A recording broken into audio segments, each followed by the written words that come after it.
Ну, აქ მართლა სახეზეა უკვე რაღაც მართლა ბირთვ გამოცლილი, მართლა სიგიჟე უკვე და არის საუბრები იმაზე, რომ რაღაც ნიღაბის რატო ატარებენ ეს, რატო ართმევენ და რა, ჩვეულებრივად არ უნდა დაგვავიწყდეს ეს, რომ რასაც ახლა ისინი აკეთებენ, ეს არის მორალისტობა არ შემდგარი რევოლუციის ფონზე. ეხლა იწყება რომ ვიღაცა ექიმია, ვიღაცას ერთი შვილი ყავს, ვიღაცის ძმა არის, ვიღაცა 100 ადამიანს უვლის და თუ ასეა, რატომ მოდის ის აქ, ხო?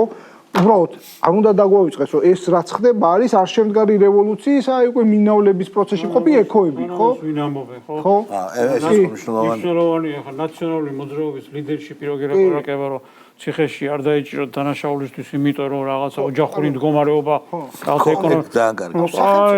სახელმწიფო, ეს ექიმი, მე ხარ, ექიმები არის ჩემთვის ერთ-ერთი საპატრიოტიზმო პროფესია, გასაგები მიზეზების გამო. ექიმი არა. ხო, მე არ ვიცი, ხო. უბრალოდ მე არ მესმის, რომ მე ეს რაღაცნაირია, ეს არის სხვათა შორის ეს არის სწორედ იმ ტოქსიკური ფემინურობის ნაწილი, რაზეც ნუკრიხში რაც საუბრობს ხოლმე, რომ ეს კალთის გადაფარება, სადაც ეს არ უნდა ხდებოდეს.